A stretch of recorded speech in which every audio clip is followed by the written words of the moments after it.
ধরছে অলরেডি। গাল ঠাল বেরো যাবে না তো?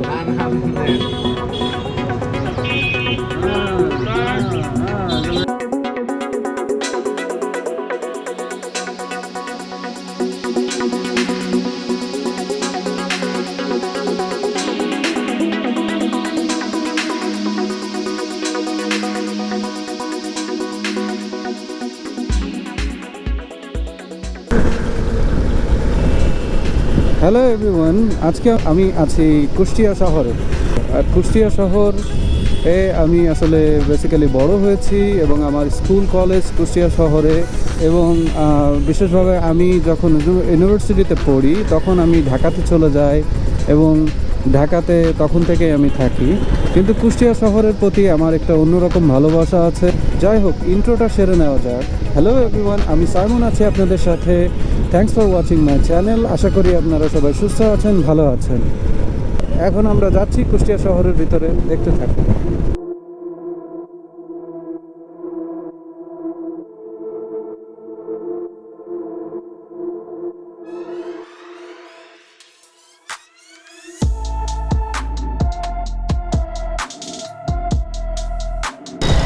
আমরা বেসিক্যালি আছি এখন মজমপুর গেটে। সাধারণত ঢাকা থেকে যত বাসই আসুক না কেন এই মজমপুর গেট হয়েই ক্রস করে এবং এখানেই বেশিরভাগ বাসের কাউন্টার আছে।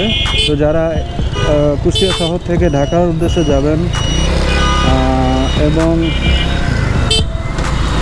যারা ঢাকা থেকে বিশেষ করে কুষ্টিয়া শহরে আসবেন তারা এই মজমপুর গেট আপনাদের মাস্ট বি ক্রস করতে হবে।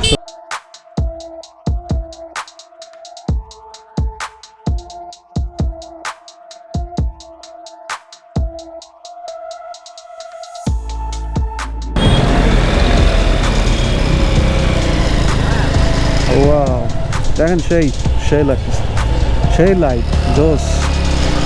যাই হোক, কুষ্টিয়া শহর অনেক আপডেট হচ্ছে। আমি যখন ছিলাম এগুলো কিছুই আমি দেখি নাই, বাট রাইট নাও মানে কঠিন আপডেট হচ্ছে। কিছু কিছু জায়গায় এত সুন্দর করতেছে এবং এত সুন্দর ডেভেলপমেন্ট চলতেছে, আমি যখন ছিলাম তার থেকে আমি এসে দেখি একদম পুরো উল্টা হয়ে যাচ্ছে। বাট এই উল্টা, এই যে চেঞ্জ, ইটস রিয়েলি নাইস। এই যে দেখেন এই লাইটগুলা, শহর এই যে এই রাস্তাটার ভিউটাই চেঞ্জ করে দিছে। আমি যখন ছিলাম তখন তো এইসব লাইট ছিল না, বাট লাস্ট টাইম আমি যখন কুষ্টিয়াতে আসি তখনও এইসব লাইট ছিল না, বাট এখন রিসেন্টলি এই লাইটগুলো তারা সেট আপ করছে। এখন আমরা যাচ্ছি, সামনে দেখা যাচ্ছে, আমি জানি না ক্যামেরাতে দেখা যাচ্ছে কিনা, আমরা যাচ্ছি রেনউইক বাঁধের মধ্যে। কুষ্টিয়াতে আসলে অনেকগুলো ফেমাস ভিজিটিং প্লেসের মধ্যে রেনউইক বাঁধও একটা অনেক ফেমাস জায়গা। মানুষ এখানে ঘুরতে আসে, বেড়াইতে আসে।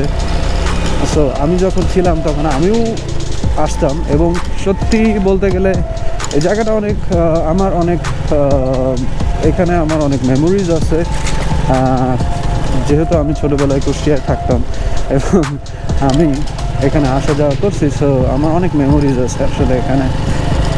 চলেন যাই, ভিতরে যাচ্ছি আমরা, তো দেখা হবে। ভিতরে যাইতে থাকি।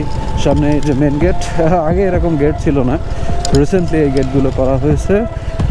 আগে কোনো গেট ছিল না, কোনো টিকেটিং সিস্টেম ছিল না। এখন আসলে টিকিট লাগে এবং প্রবেশ মূল্য মেবি 20 টাকা দিতে হয়। এখানে বাইক রাখবেন, যারা বাইক নিয়ে আসবেন।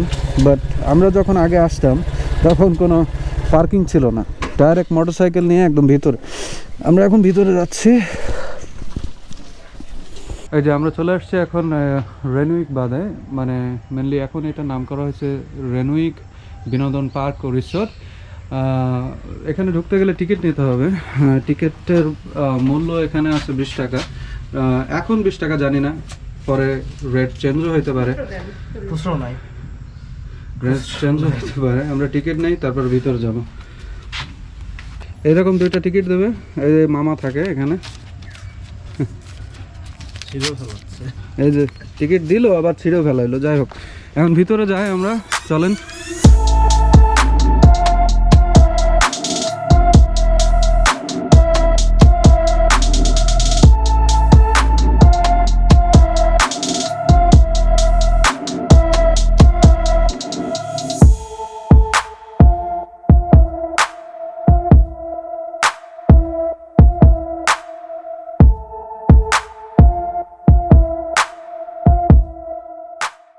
আমরা চলে আসছি অলরেডি। আসলে রেনুইক বাঁধটা বলতে গেলে কুষ্টিয়ার একটা অনেক ফেমাস একটা জায়গা এবং অনেক সুন্দর একটা জায়গা, আপনারা অলরেডি ভিউ দেখছেন। তারপরেও আমরা আসি এখন রেনুইক বাঁধে। আসলে সত্যি কথা বলতে গেলে এই রেনুইক বাঁধে আমার অনেক মেমোরিজ আছে, কারণ আমি ছোটোবেলায় বড় হয়েছি কুষ্টিয়া শহরে। এবং বিশেষ করে বলতে গেলে যখন আমি ক্লাস 9-10-এ পড়তাম তখন তো বোঝেন একটু মন উড়ু উড়ু থাকে এবং পারিবারিকভাবে অনেক সময় ঝামেলা টামেলা হইলে বা আমার মন খারাপ থাকলে আম্মু আব্বু বকা দিলে তখন আমি এখানে আসতাম। এসে দেখা যাচ্ছে আধা ঘন্টা 1 ঘন্টা বসে থাকতাম, যখন আবার মন টন ভালো হয়ে যেত, ফ্রেশ হয়ে যেত, আবার বাসায় চলে যেতাম। সো এখানে আমার অনেক মেমোরিজ আছে। এবং এখানে একটা মামার দোকান আছে অনেক পুরাতন, এবং আমরা ছোটোবেলায় যখন আসতাম এই মামার সাথে দেখা হতো প্রায়ই। এবং সে মেনলি কি বেছেন মামা আপনি? চটপটি, ফুচকা, ঝালমুড়ি, আচার, চিপস।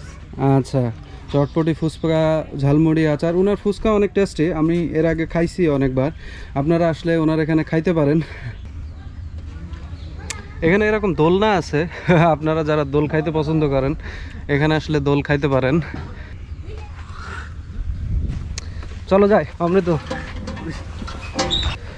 এখন আমরা বের হয়ে যাচ্ছি। এখন এখান থেকে যাব আপনার হরিপুর ব্রিজ। এটা একটা নতুন ব্রিজ হয়েছে, মোটামুটি নতুন বলতে গেলে কয়েক বছর হয়েছে, আমার মনে নাই কত বছর হয়েছে, কিন্তু এই ব্রিজটাও সুন্দর। আমরা ওখানে যাচ্ছি। আজকে বেসিক্যালি আমার সাথে অমৃত আছে। এর আগের ব্লগে আপনারা মানে এর আগে নাভারণ যশোরের যে ব্লগে ওকে দেখছিলেন, আজকেও আমার সাথে আছে। আমরা চলেন যাই, এখন বের হয়ে যাচ্ছি। একটু পরে দেখা হচ্ছে হরিপুর ব্রিজের ওখানে। Bye bye. চলে আসলাম হরিপুর ব্রিজ। এই যে এখন আমরা উঠতেছি হরিপুর ব্রিজের উপরে। ও সেই ভিউ।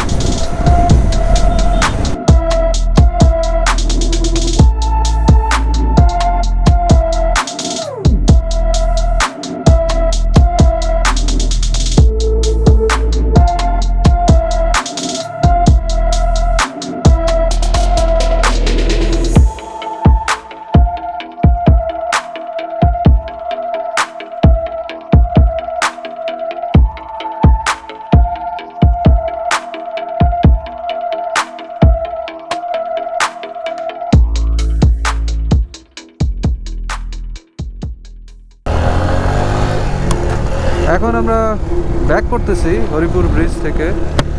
এখন আমরা শহরের ভিতরে ঢুকে যাব, আর এখানে এখন আর দাঁড়াবো না।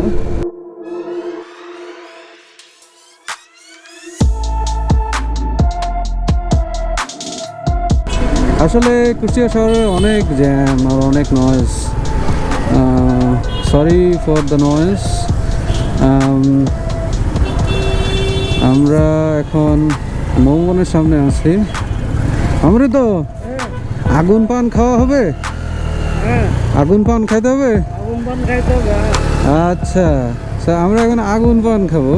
এখানে একটা দোকান আছে, আগুন পান পাওয়া যায় নাকি, চলেন দেখি। আসলে অমৃতর জন্য এটা সাসপেন্স ছিল, কারণ ও অনেকদিন ধরে আমাকে রিকোয়েস্ট করতেছিল, দাদা আগুন পান খাবো, আগুন পান খাবো। আগুন পান খাইতে কেমন দেখবে সে। সো এখানে বাইক রাখলাম, এখানে একটা দোকান আছে, আগুন পান পাওয়া যায়, চলেন দেখি। আগুন পান আছে নাকি? আগুন পান কি এখানে নাকি কোন জায়গায় আছে?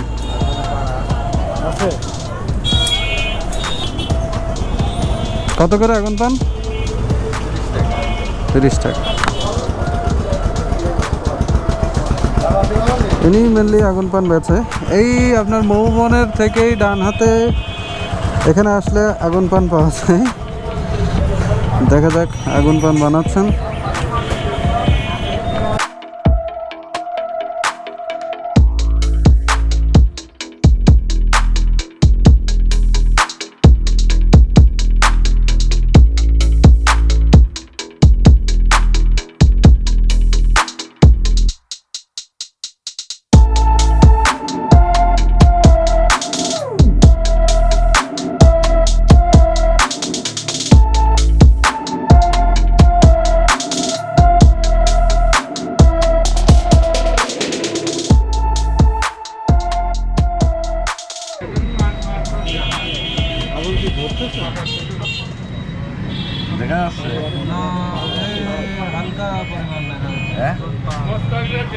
রাত্রে দেখা যায়, হ্যাঁ। এই যে আগুন পান, এই যে আগুন ধরছে অলরেডি। গাল টাল ধরে যাবে না তো? না, না, এগুলো একটু খাইবা লাগবে। যাই হোক, এটা রাত্রেবেলা হলে আরো ভালো দেখা যায়, আমরা দিনের বেলা আছি। তো পান খাওয়া শেষ। এখন পানটা যদি বলি, পানটা ভালোই, কারণ এর ভিতরে অনেক কিছু দেওয়া হয়েছে। দেখছেন চেরি ফল দিছে, তারপরে যে বাদাম দিছে 3 ধরনের, তারপরে আরও কিছু মশলা টশলা তারা দিছে, দিয়ে আর কি একটা লিকুইডের মতো ছিল, সেই লিকুইড দিয়ে আগুন ধরাইলো। দেওয়ার পরে গালের মধ্যে দিল, কিন্তু আসলে দিনের বেলায় আগুনটাকে অতটা স্পষ্ট বোঝা যায় না যদিও বা, কিন্তু রাতে আসলে অনেক সুন্দর বোঝা যায়। জানি না আপনারা কতটুকু দেখতে পারছেন। পানটা খাওয়ার পরে ফিলিংসটা যেটা হয়েছে যে গালের ভিতর পুরো গরম হয়ে গেছে, কারণ আগুন পান গালের ভিতরে গরম হয়ে গেছে পুরো একদম। তো যাই হোক, এখন আমরা যাচ্ছি, আমাদের গন্তব্য হলো লালন শাহর মাজার, কারণ লালন শাহর মাজারও কুষ্টিয়ার একটা ফেমাস জায়গা। সো আমরা ওইদিকে যাচ্ছি, সাথে থাকেন, দেখতে থাকেন। আমরা চলে আসছি লালন শাহর মাজারে। যেহেতু মোটো ব্লগার, সেহেতু মোটরসাইকেল থাকবেই, আর মোটরসাইকেল থাকলে পার্কিং করতে হবে, স্বাভাবিক ব্যাপার, পার্কিং লস যদি থাকে। আচ্ছা, সো এই সাইডে পার্কিং করবো। মাজারে আপনারা যখন আসবেন, আসলে ধরেন লালন শাহর যে গেট, তার অপোজিট একটা রোড আছে, এই রোডে বাইক পার্ক করা যায়। ওই সাইডে আমি বাইক পার্ক করছি। এই সাইড আপনাদের দেখাবো একটু পরে। চলেন আগে আমাদের মেন আকর্ষণ যেটা লালন শাহর মাজার, আমরা একটু ওখানে ঢুকি এবং দেখি লালন শাহর মাজার। এটাই হচ্ছে মেন লালন শাহর মাজার। আমরা এখন ভিতরে ঢুকছি। মেনলি এই যে স্তম্ভটা সামনে দেখা, এই স্তম্ভ না, এটা একটা টুম টাইপের, যে টুমটার সামনে দেখা যাচ্ছে, এই টুমটার ভিতরেই মেনলি লালন ফকির যিনি ছিলেন, তার কবর এবং তার মায়ের কবর আছে। তার পিছনে একটা অডিটোরিয়াম আছে, একটা বড় বিল্ডিং আপনারা দেখতে পাচ্ছেন। এই অডিটোরিয়ামে সাধারণত অনুষ্ঠান হয় এবং বছরে দুইবার তো মেলা হয়। আচ্ছা, বছরে 2 বার মেলা হয়। একটু এই জায়গা সম্পর্কে কিছু বলেন আমাদের। হ্যাঁ, এবং সাধারণত কোন সময় মেলা হয়? মেলাটা হয় আপনার মূল মেলা সাইজি নিজে করতেন, যেটা হচ্ছে দোল পূর্ণিমা।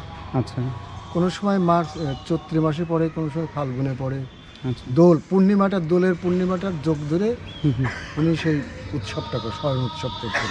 আচ্ছা, ভক্তবিন্দু নিয়ে আচ্ছা, ওনার যত শিষ্য সাহাবারা যতগুলো ওনার হাতের মুরিদ টুরিদ ছিলেন তাদেরকে নিয়ে করতেন।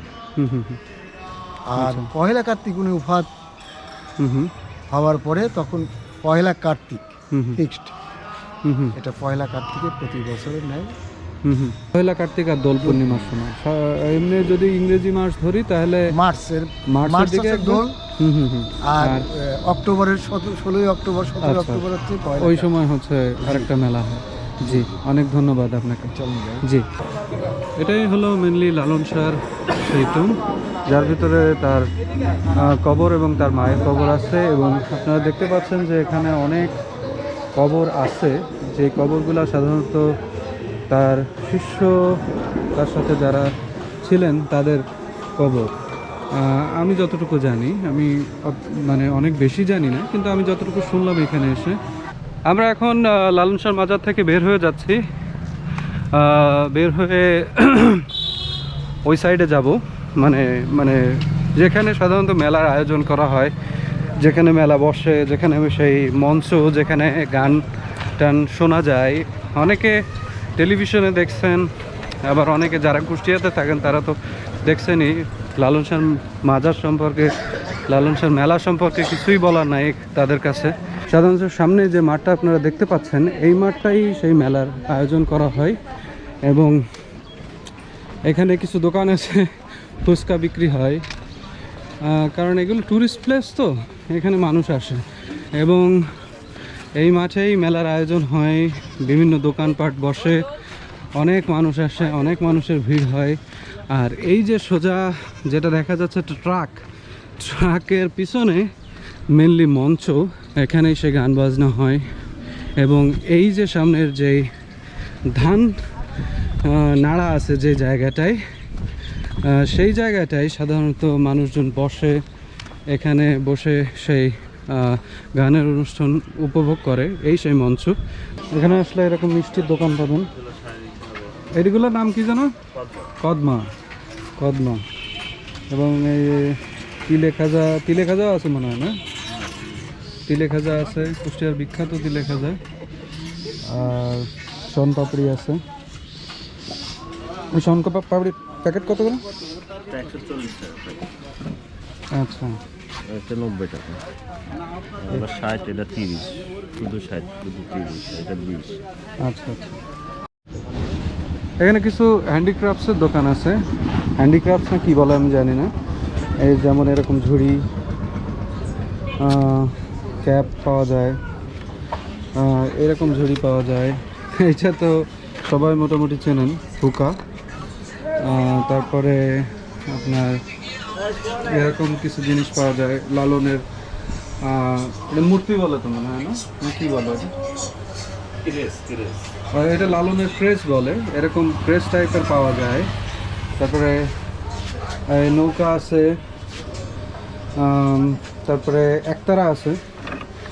লালন কিন্তু একতারার জন্য ফেমাস। যদি লালনের সিম্বল বলা হয়, একতারা হচ্ছে লালনের সিম্বল। এবং এই যে এই ধরনের ঝুনঝুনি পাওয়া যায়। খেলনাও পাওয়া যায় বাচ্চাদের। এরকম দোকান এখানে অনেকগুলো আছে। এই সাইডে, রাস্তার এই সাইডে আছে, রাস্তার এই সাইডে আছে। আরও টুকটাক অনেক জিনিসই পাওয়া যায়।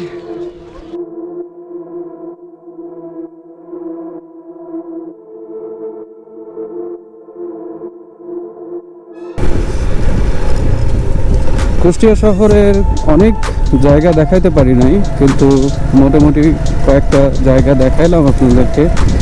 আশা করি ব্লগটা আপনাদের ভালো লাগছে। যদি ভালো লেগে থাকে অবশ্যই সাবস্ক্রাইব করবেন। সাবস্ক্রাইব করে আমার পাশে থাকবেন। পাশে থাকা বেল আইকনটি অবশ্যই প্রেস করতে ভুলবেন না। আর লাইক তো মাস্ট অবশ্যই করবেন। আজকের মতো আমি সাইমন আপনাদের কাছ থেকে বিদায় নিচ্ছি, এবং আপনাদের কাছে একটাই রিকোয়েস্ট, সেফটির সাথে বাইক রাইড করবেন।